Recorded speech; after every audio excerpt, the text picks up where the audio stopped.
Senhor presidente, senhores deputados, senhoras deputadas, cabe a nós agora analisarmos essa medida provisória encaminhada pelo Governo do Estado, que altera a Lei 8.959, de 8 de maio de 2009, que estabelece normas gerais para a elaboração e tramitação dos atos e processos administrativos no âmbito do Poder Executivo do Estado do Maranhão. A princípio, senhores deputados, essa medida provisória parece que está fazendo tão somente uma adequação à Lei Estadual dos Processos Administrativos em relação ao novo Código de Processo Civil. E é isso que nós podemos nos depreender da mensagem encaminhada pelo excelentíssimo senhor governador, quando diz o seguinte: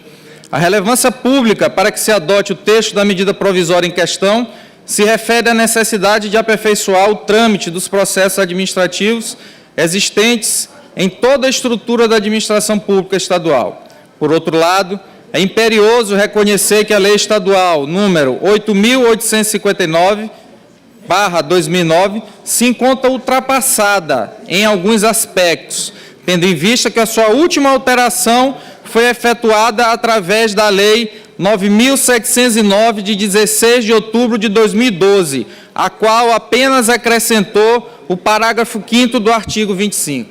E aqui, deputado Levi, a primeira inverdade do excelentíssimo senhor governador do Estado quando diz isso.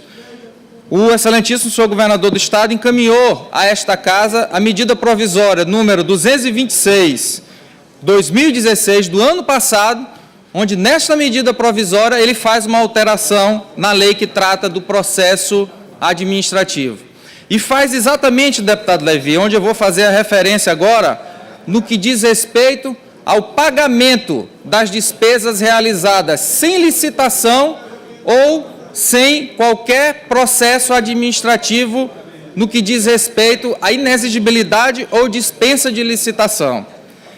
Então, nós temos, primeiro, mais uma mensagem do excelentíssimo senhor governador do Estado que chega a esta casa e que não nos traz a verdade.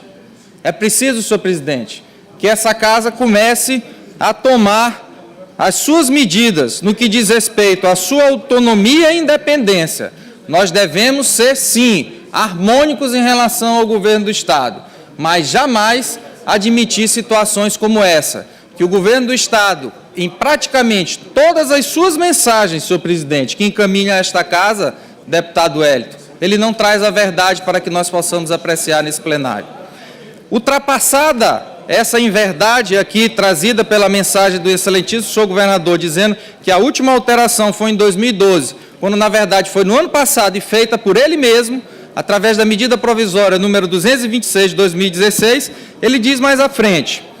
ocorre que a partir da entrada em vigor do novo Código de Processo Civil, a prática dos atos processuais por meio eletrônico adquiriu relevo na medida em que o diploma legal em diversos dispositivos prevê a produção, a comunicação, o armazenamento e a validação dos atos judiciais eletronicamente. E, para concluir,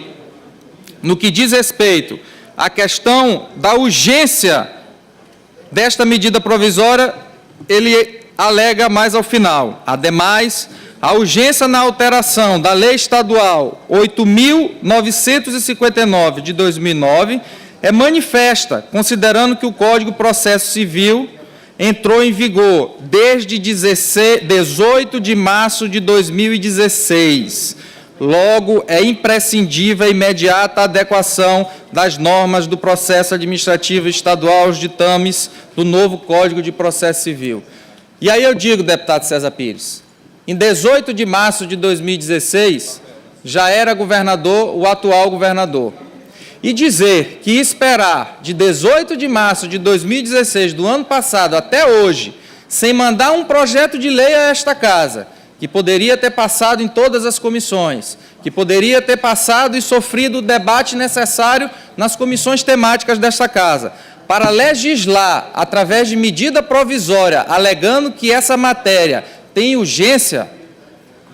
com muito respeito que tenho ao excelentíssimo senhor governador, deputado César Pires, mas quase um ano não me parece ser urgência. É preciso que o governo do Estado pare de encaminhar a esta casa medidas provisórias que não preenchem os requisitos da nossa Constituição Estadual, principalmente no que diz a relevância e a urgência, e esses são dois pressupostos, inclusive, de admissibilidade da medida provisória para que ela possa ser recebida como tal e apreciada nessa casa. Mas o mais grave não vem aí, deputado César Pires. O mais grave vem mais além da medida provisória, já para concluir. No corpo do texto da referida medida provisória que nós vamos apreciar, 228, de 2 de fevereiro de 2017, o texto vem trazendo as diversas alterações que, de fato, no primeiro momento, adequam a lei estadual do processo administrativo em relação ao novo Código de Processo Civil. Mas, como sempre, o governo do Estado nos brinda com alguma surpresa na mensagem que vem de lá. E essa surpresa vem exatamente no artigo 82, que diz o seguinte, para que vossas excelências tenham ideia, deputado Alexandre, o artigo 82 é o que trata do procedimento para o pagamento de despesa não precedida de licitação ou sem regular cobertura contratual. Ou seja, aquela situação onde houve a dispensa de licitação, onde houve uma inexigibilidade ou por algum motivo terá que ser realizado um pagamento a título de indenização. E diz o seguinte, artigo 81, não será admitida a contratação sem prévia licitação ou sua regular dispensa ou inexigibilidade, conforme estabelece o artigo 37, inciso 21 da Constituição Federal e demais legislações pertinentes à matéria. Artigo 82. Sem prejuízo das demais normas legais aplicáveis à espécie, o pagamento decorrente da despesa não precedida de licitação ou sem adoção dos procedimentos legais para sua dispensa ou inexigibilidade, ou sem regular cobertura contratual, obedecerá às seguintes normas. E aí, o excelentíssimo senhor governador propõe essa alteração a esta casa. O texto que vigorava antes da edição dessa medida provisória era o seguinte, deputado Alexandre, parágrafo único,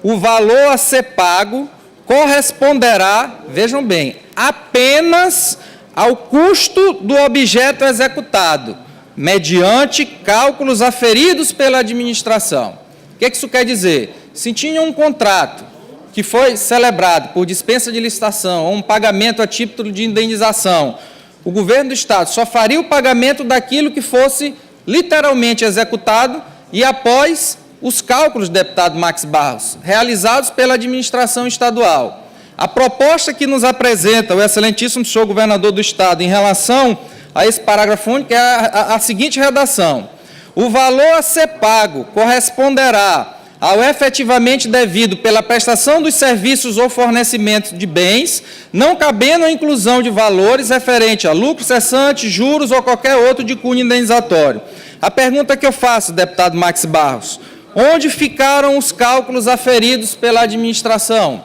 Não serão mais exigidos daqui para frente. E se faz isso, deputado Max Barros, logo num processo de pagamento onde foi feito por dispensa de licitação, por inexigibilidade ou a título de indenização. Esse é o governo da transparência. Esse é o governo que se diz honesto, que se diz transparente e que, primeiro, não foi honesto com essa casa a não expor na mensagem desta medida provisória, senhores deputados, que o texto dela não traz tão somente a adequação com o novo Código do Processo Civil. Faz, sim, uma alteração substancial na forma de pagamento dos processos que foram contratados por dispensa de licitação, por inexigibilidade ou a título de indenização. E é por isso, senhor presidente, que fica aqui a minha posição contrária em relação a esta medida provisória por dois motivos. Primeiro, por entender que a mesma não preenche o requisito da urgência. E quem está dizendo isso não sou eu, senhores deputados. Quem está dizendo isso é o próprio governador com a assinatura dele, quando diz, deputado Max Barros, que essa adequação tem que ser feita por conta do novo Código de Processo Civil, que entrou em vigor em 18 de março de 2016, deputado Max Barros. Nós temos praticamente um ano que vai completar, já agora, dentro dos próximos dias, que o novo Código de Processo Civil entrou em vigor, deputado Wellington do Curso. O governador teve 1 ano para encaminhar a esta casa um projeto de lei para que essa casa pudesse discutir de forma aberta, transparente e tranquila as adequações, já concluo, senhor presidente, as adequações ao processo administrativo de pagamento por dispensa de licitação ou pagamento a título de indenização. Mas, mesmo assim, ele entende que em 1 ano ele não teve a capacidade de encaminhar um projeto de lei e edita uma medida provisória que tem força de lei, usurpando o papel do Poder Legislativo, que é exatamente de legislar, deputado Vinícius Louro, e faz com que essa casa, através de uma medida provisória, que chega num dia, depois já vai rapidamente para a Comissão de Constituição e Justiça ou para a Comissão Especial, não passa pelas outras comissões dessa casa, como é o caso da Comissão de Orçamento, Comissão de Assuntos Econômicos, e vem a este plenário para ser votado, onde muitas vezes os deputados sequer têm o conhecimento dessas cascas de banana que o governo do Estado apresenta para a nossa votação. É, portanto, senhor presidente, por essa fundamentação, por entender que esta medida provisória não preenche os requisitos estampados em nossa Constituição Estadual, principalmente no que diz respeito ao requisito da relevância. E mais do que isso, pela imoralidade em se flexibilizar o pagamento de despesas realizadas sem licitação, por inexigibilidade ou a título de indenização, que o meu encaminhamento é contrário à votação dessa medida provisória, senhor presidente.